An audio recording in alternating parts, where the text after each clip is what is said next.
नमस्कार दोस्तों, आज की कहानी है कभी खत्म न होने वाली। पुराने जमाने में एक राजा था। राजा ऐसा भाग्यशाली कि उसके राज्य में कोई दीन दुखी नहीं था। सब खुशहाल थे, कोई अपराध नहीं, चोरी नहीं, डकैती नहीं। सब तरफ अमन चैन। राज की सीमाओं से बाहर जो दूसरे राज थे उनमें भी उसके मित्रतापूर्ण थे संबंध। किसी से कोई शत्रुता नहीं थी, यानी कि राज्य के सभी भीतर और बाहर उसे किसी तरह का कोई दुश्मनी नहीं था। अब ये सब पढ़कर सुनकर आपको लग रहा होगा कि यह राजा तो बहुत खुश होगा और मौज मस्ती करता होगा, तो ऐसा बिल्कुल नहीं था। राजा अक्सर उदास रहता था क्योंकि उनके जीवन में अमन चैन की मात्रा इतनी ज्यादा थी, उसके पास करने के लिए कोई काम नहीं था। दरबार में खाली बैठे बैठे समय काटना उसके लिए सबसे बड़ा मुसीबत था। उसके दरबारी अक्सर उसे किस्से कहानियां सुनाया करते थे, जिन्हें सुन सुन कर वह अपना समय काटा करता था। फिर ये हुआ कि धीरे धीरे उनकी कहानियां सुनने का चस्का लग गया। जैसे कि एक कहानी खत्म होती थी, वह दूसरे दरबारी से कहानी सुनाने का आग्रह करता था। दूसरा खत्म होता था, तीसरे का मुंह ताकने लगता था। किंतु दरबारी आखिर कितनी कहानियां सुना सकते थे। आखिर एक दिन उसकी कहानियां खत्म हो गई।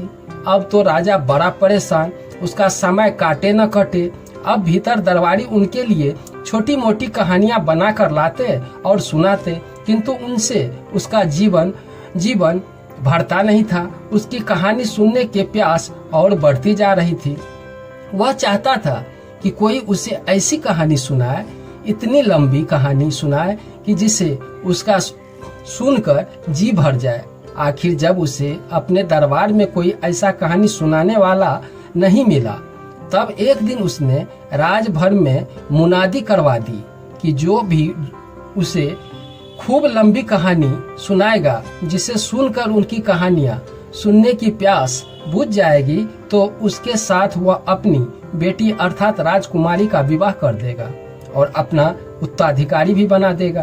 किंतु उसने इस घोषणा के साथ एक शर्त भी लगा दी, यदि कहानी पर्याप्त लंबी न हुई, अर्थात जिसे सुनकर राजा का जी नहीं भरा, तो उस आदमी को जिंदगी भर के लिए जेल में चक्की पीसने के लिए डाल दिया जाएगा।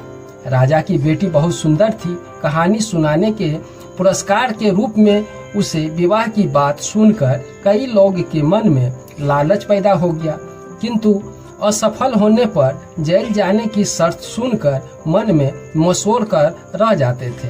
दरअसल राजा कहानी सुनने का कितना बड़ा शौकीन था, ये बात राजभर में सभी लोग जानते थे।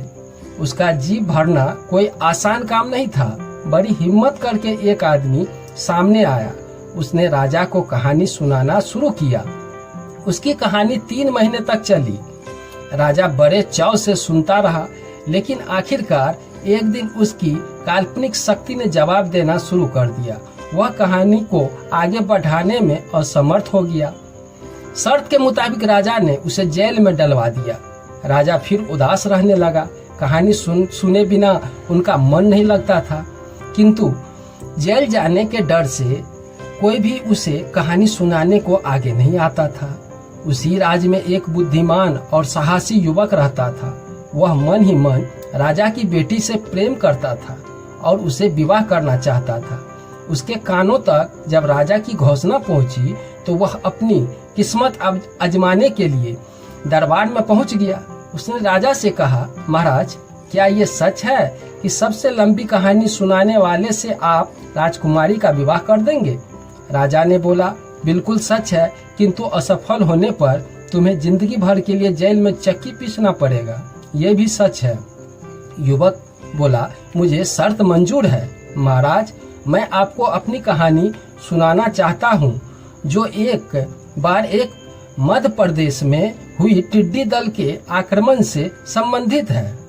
राजा तो कहानी सुनने का शौकीन था ही, तुरंत तैयार होकर कहानी सुनने बैठ गया। युवक ने अपनी कहानी कुछ यूं शुरू किया। एक बार एक राजा था जिस पर हर साल टिड्डी दल का हमला होता था। इससे तंग आकर राजा ने नगर के बाहर एक विशाल गोदाम बनवाया और राज भर का सारा अनाज बड़े बड़े ड्रामों में भरवा कर उसके भीतर बंद कर दिया। जब टिड्डी दल आया तो उसे राज भर में अनाज का एक दाना भी नहीं मिला, किंतु टिड्डी दल आगे नहीं बढ़ा बल्कि वहीं मंडराता रहा और आखिरकार उन्हें पता लगा लिया कि सारा अनाज इस गोदाम में बंद है, जिसके उससे प्रवेश का कोई रास्ता भी नहीं है। अनाज का पता चल जाने के बाद टिड्डी ने गोदाम में प्रवेश के रास्ते की खोज शुरू की और अंततः एक ऐसा सुराग खोजने में सफल रहे जिसमें होकर एक बार में केवल एक ही टिड्डी भीतर जा सकते थे और अनाज का दाना लेकर वापस आ सकते थे। फिर क्या था, उस सुराग से होकर पहली टिड्डी भीतर गई और अनाज का दाना लेकर बाहर निकल आई।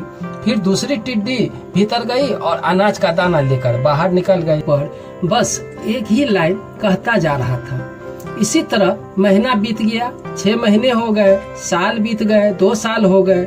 युवक वही लाइन दोहराता रहा। राजा बार बार एक ही लाइन सुन कर तंग आ गया। एक दिन बोला नौजवान से कि आखिर कब तक इस तरह टिड्डी गोदाम के भीतर अनाज का दाना लेकर निकलती रहेगी। युवक बोला, जब तक सारा अनाज खत्म नहीं हो जाता महाराज, क्योंकि टिड्डी दल जहाँ भी हमला करता है वहाँ सफाचट करके ही आगे बढ़ता है। अभी तो गोदाम के सैकड़ों कमरे भरे, हजारों ड्राम से 50 ड्राम भी खाली नहीं हुए हैं। तब राजा हाथ जोड़कर बोला, भाई तू जीता, मैं हारा। अपनी बेटी का विवाह तेरे साथ कर दूंगा और तुझे अपना उत्तराधिकारी भी बना दूंगा, किंतु अब ये कहानी और आगे नहीं सुन सकता। मैं अब कोई और भी कहानी नहीं सुनूंगा। बस फिर क्या था, बुद्धिमान युवक का राजकुमारी से विवाह हो गया और वह राज उत्तराधिकारी बन गया। राजा साहब की कहानी सुनने का चस्का भी दूर हो गया। दोस्तों, कहानी पसंद आई हो एक लाइक, सब्सक्राइब और शेयर जरूर कर दें। धन्यवाद।